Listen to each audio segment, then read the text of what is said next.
नमस्ते बेटियों। मैं JVN डॉक्टर निरुपमा हर्षवर्धन, ज्योति विद्यापीठ महिला विश्वविद्यालय, faculty of education and methodology से आज हम BA B.Ed 4th सेमेस्टर के हिंदी लैंग्वेज के पेपर के अंतर्गत उपन्यास के विकास के बारे में पढ़ेंगे। मैंने इसके पहले हिंदी उपन्यासों के विकास में प्रेमचंद युग के पहले के उपन्यासों के बारे में बताया था पिछले वीडियो में। आज हम जानेंगे कि प्रेमचंद युगीन हिंदी उपन्यास कौन कौन से हैं और किस तरह से वो लिखे गए हैं, उनके क्या क्या विषय हैं। अब बात करते हैं बच्चों कि प्रेमचंद युगीन हिंदी उपन्यास मतलब कि जो प्रेमचंद का युग था उसमें कौन कौन से उपन्यास लिखे गए।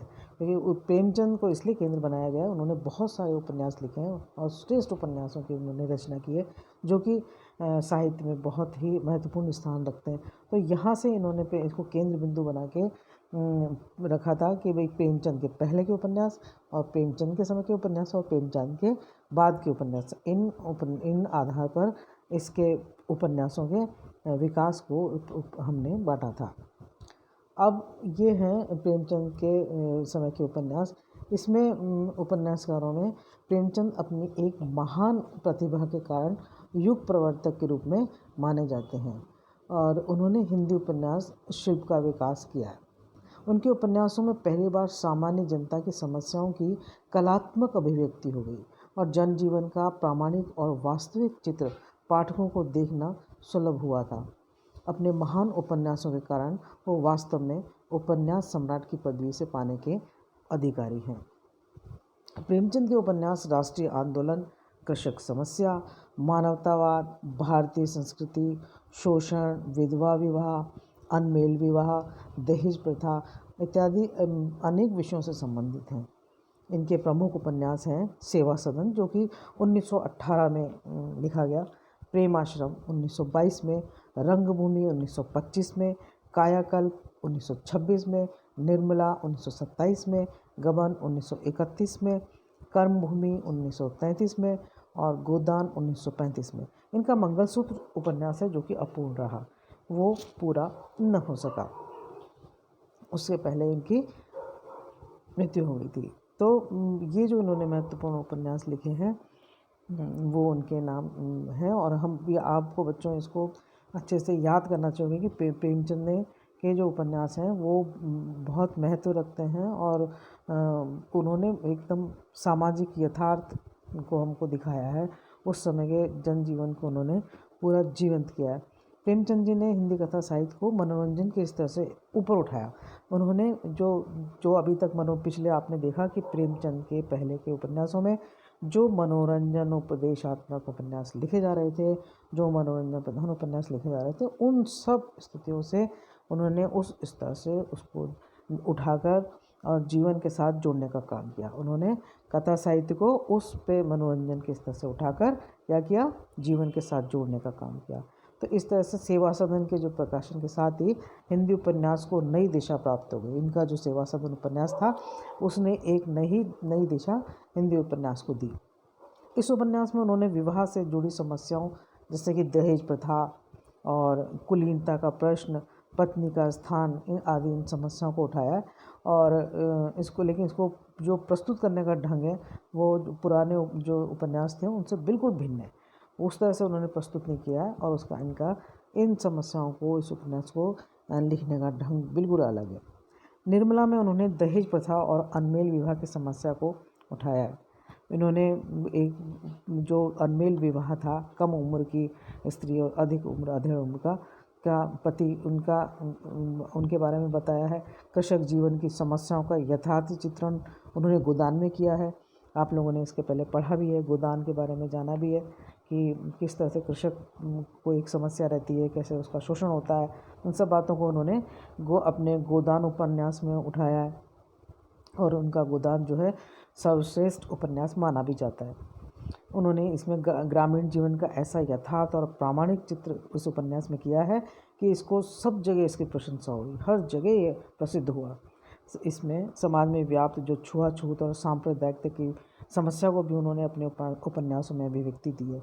उन्होंने मतलब जीवन की हर समस्या को, आम जीवन की हर समस्या को, हर परेशानी को इन्होंने अपने उपन्यासों में उठाया है, उसमें उसको प्रतिपादित किया है। एक प्रकार से प्रेमचंद के उपन्यास जीवन के विविध पहलुओं से जुड़े हुए हैं।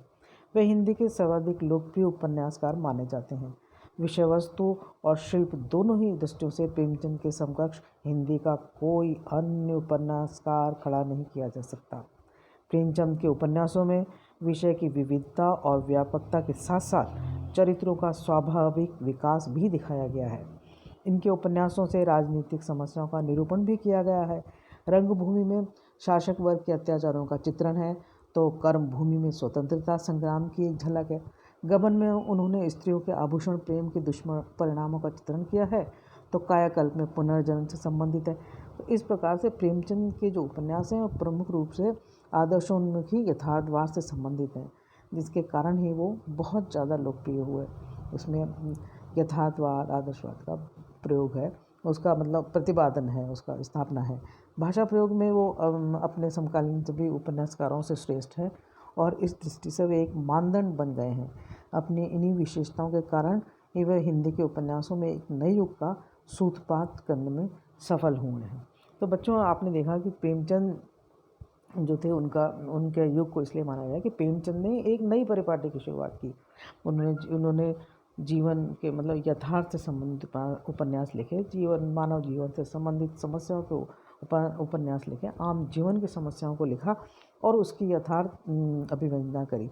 तो जो प्रेमचंद के युग थे उपन्यास थे वो बहुत ही प्रसिद्ध हुए हैं, उन्होंने बहुत प्रसिद्धि पाई। और बच्चों, अब बात करते हैं अपन प्रेमचंद के समकालीन उपन्यासकारों की। उनमें एक जयशंकर प्रसाद, कौशिक, आचार्य चतुर्सेन शास्त्री, प्रताप नारायण श्रीवास्तव और उग्र, वृंदावन लाल वर्मा और वाजपेयी श्रीवास्तव आदि कई प्रमुख उपन्यासकार हैं जिन्होंने अपने इसी समय के उपन्यासकार हैं जिन्होंने अपनी कई उपन्यास लिखे हैं। और अब बात करें तो आप जानते हैं बच्चों कि आपने बहुत पढ़ा है, सभी इनको पढ़ा होगा, और प्रसाद जी को तो आपने बहुत ही पढ़ा है। जयशंकर प्रसाद बहुमुखी प्रतिभा के धनी थे।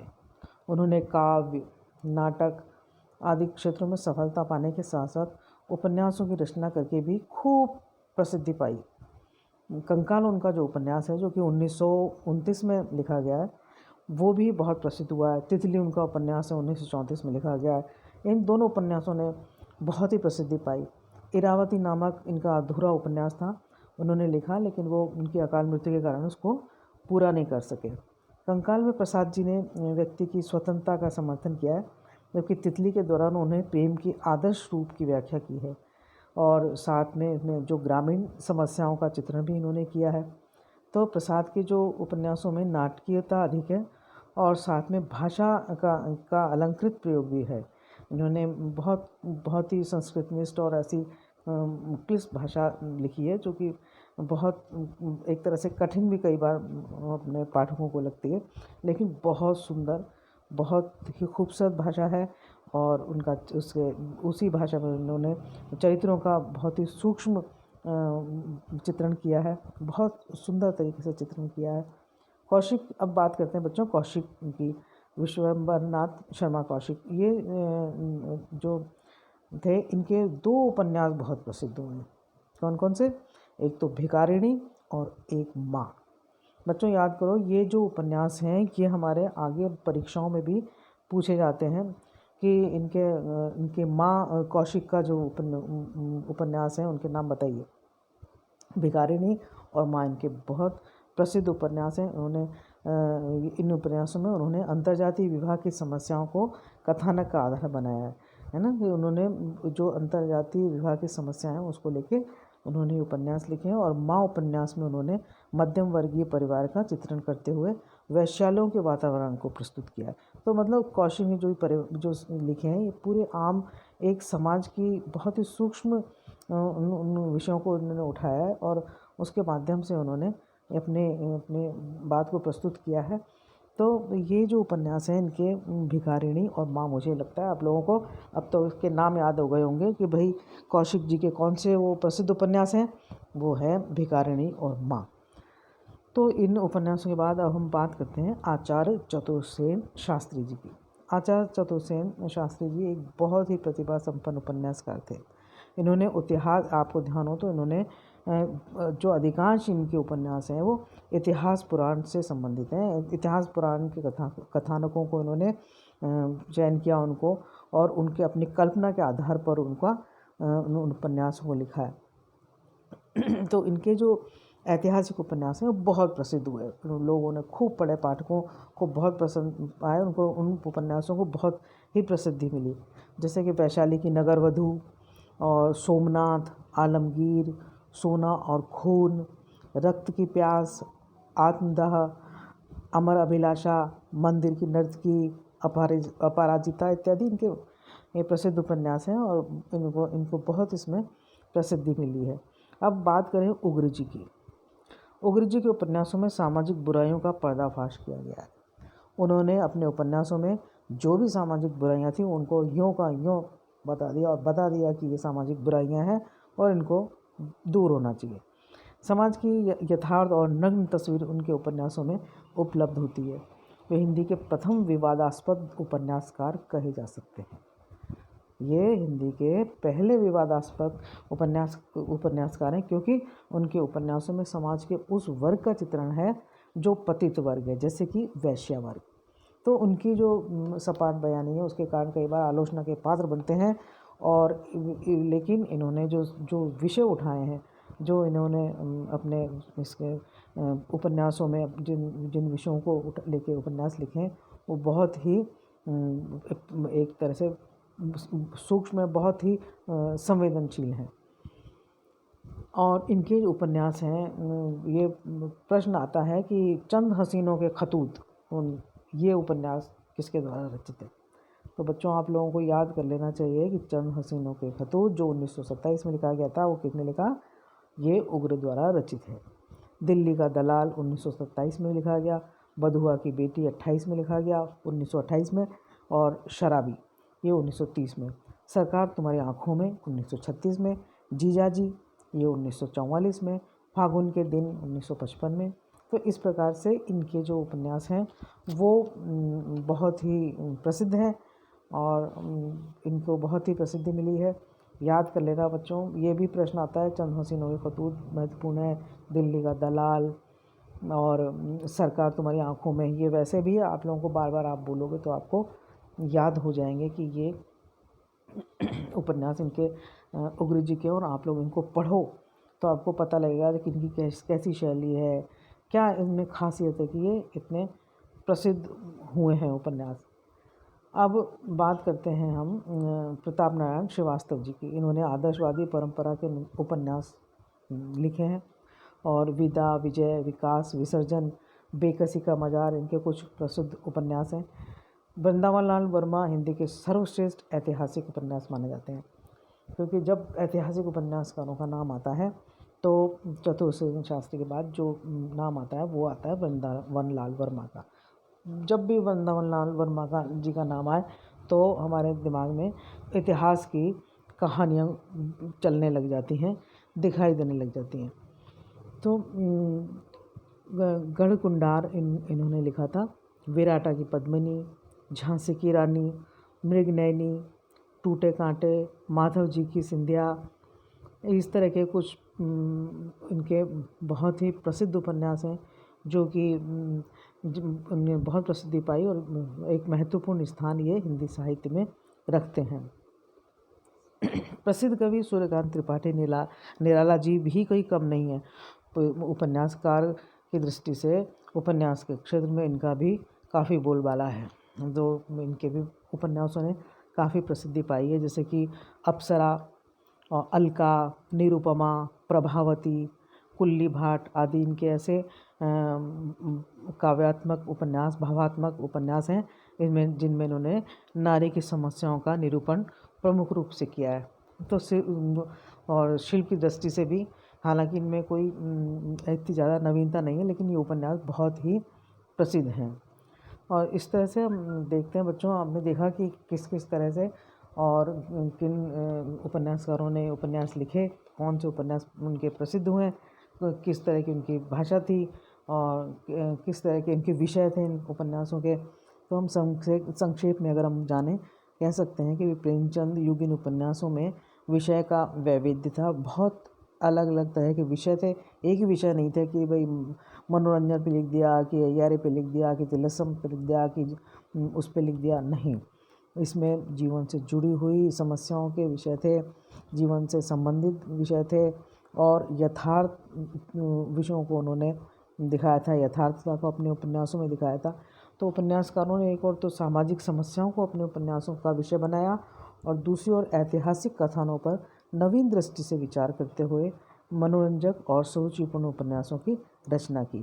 तो इस समय तक के जो भी हिंदी उपन्यास का क्षेत्र व्यापक हो गया था, और वह मानवीय संबंधों को उजागर करने वाला महत्वपूर्ण दस्तावेज बन गया था। तो इस तरह हमने देखा कि ये जो विषय थे, बिल्कुल इस प्रेमचंद के समय में प्रेमचंद युगीन उपन्यास जो थे, उनके विषय बिल्कुल भिन्न थे पिछले विषयों से, और समाज को लेके उन्होंने सारे उपन्यास लिखे थे। ऐतिहासिक उपन्यासों में भी पुरानी कथाओं को लेके नवीन कल्पना थी। तो जहाँ जो भी उपन्यास थे वो अपने एक महान उसका संदेश रचनाएं लेकर आए, और एक उन्होंने साहित्य की गरिमा को ही बढ़ाया।